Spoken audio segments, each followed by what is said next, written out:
a visionary is really good at solving problems and creating ideas, where an integrator is naturally really good at building systems, structures, and also execution. Okay.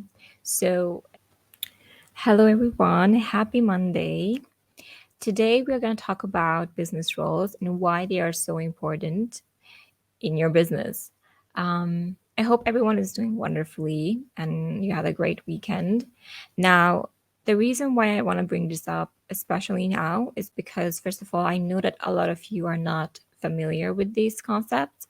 And the second one is that I talk to a lot of entrepreneurs that are not in the correct role in your businesses, and it literally burns them out and exhaust to a degree that I think is completely unnecessary. Okay. So, if you are familiar with this book, it's called Rocket Fuel. And essentially, it says there are two main roles of a business owner. One is the integrator, and the other one is the visionary. Okay. So, both of these roles are they naturally have their own strengths and weaknesses. Okay.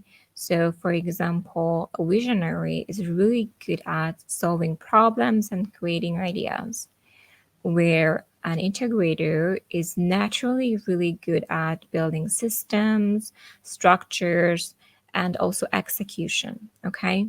So, and also seeing what's missing and where to, optimize and execute. So, based on these two roles, obviously, as a direct consequence, it also means that a visionary has a really hard time with execution and sometimes with follow through. And it's because they are naturally very good at generating ideas. Well, the bad thing about this is that, first of all, most of business owners are visionaries. Okay, so that's the bad thing, because that also means is that there are a lot of you that are constantly generating ideas, coming up with new stuff, and maybe, I don't know, 5% of that you actually move forward and do it in your business. And the other way around for integrators, because they are minority, they enjoy systemizing, where a visionary actually has difficulties to systemize, to build structures. And it's so interesting to see how those different categories of people come together and to work together. So the idea of this is that if you are a visionary, then you find yourself an integrator and gang up with that person so that your business can grow. Your ideas that you generate are actually being taken care of and being executed and systemized. And if you are if you are essentially an integrator, then you have to find yourself a visionary who gives you those, inputs, those ideas, those visions that you can then deploy, in your business. So essentially, it's always good to have that two persons in each businesses, and it also helps you to see where you fit in yourself. Okay, I speak to a lot of natural integrators, and it blows my mind because they genuinely enjoy the creative process of systemizing. They genuinely enjoy Excel sheets. They enjoy coming up with, plans and structures, and everything is documented. And it's so interesting how, the length they are going to systemize and organize and all of that. And it's so funny because I speak to a lot of, visionaries that genuinely have ideas all the time. They have the most amazing ideas. They come to me and they are like, oh, I want to do this and that. And just like, this just blows my mind how naturally that comes to them. So, just like I said, optimally, it would be really good if you, first of all, identify yourself, where you are in this scale. Are you like, do you like systemizing? Do you like structuring? Do you like to get things done? Or do you genuinely enjoy creative ideas? Like, are you more on that creative side and just coming up with solutions? You're really good at that. then you're more leaning towards visionary. There is a test that you can take if you'd like to.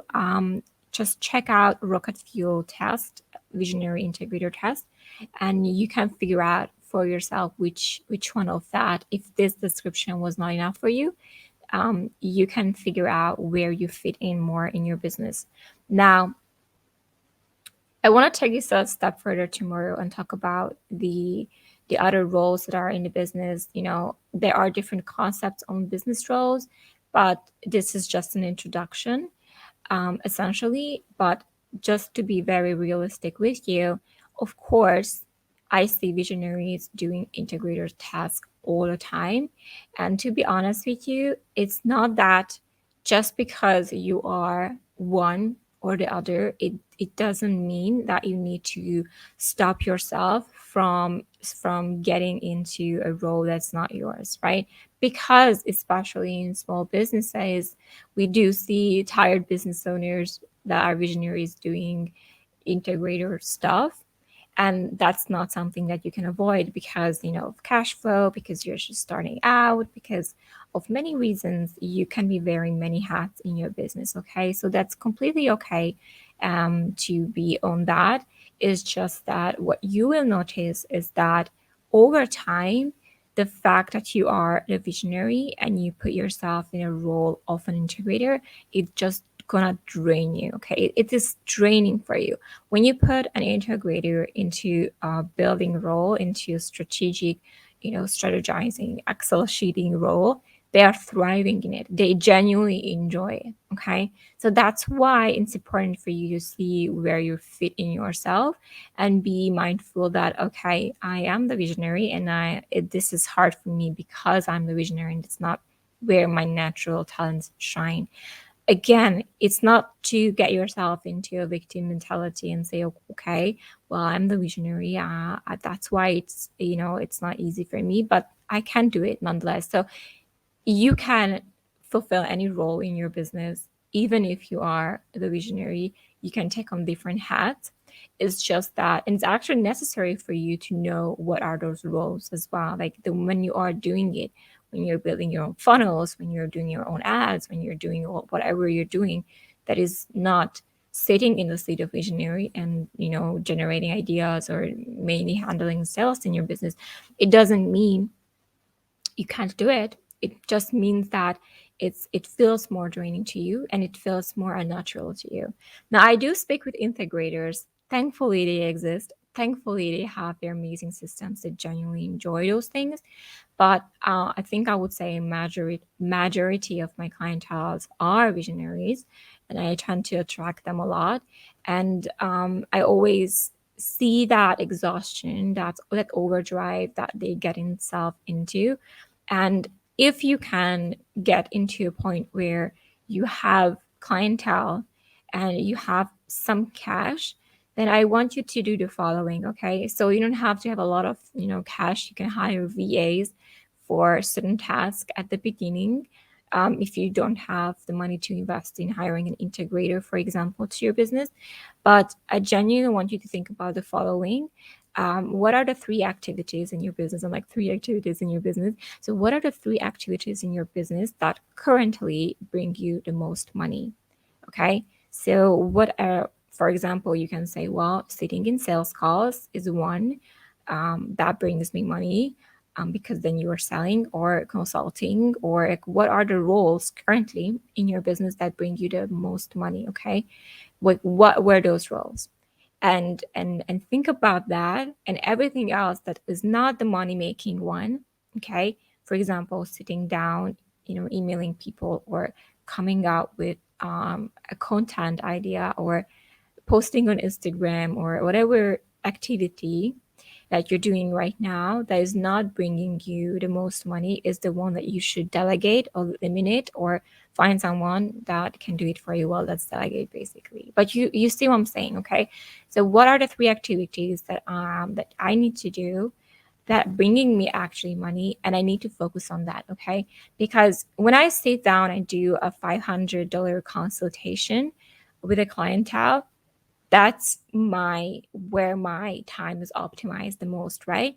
And if I was to do something else, like I would start, emailing, or I would start doing things that are not in the money making skill, then I would be essentially not working in the most optimized manner. Okay. So what are the three things in your business that make you money?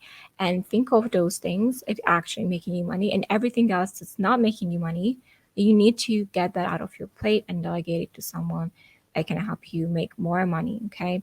Because essentially that's where you are leaking energy. You only have so much energy per day that you wake up and you have it, and then you use energy like chips, into activities that don't matter to you. Then essentially, then it's when it's just not going to work out for you. In my business, I do the podcasting that brings me clientele.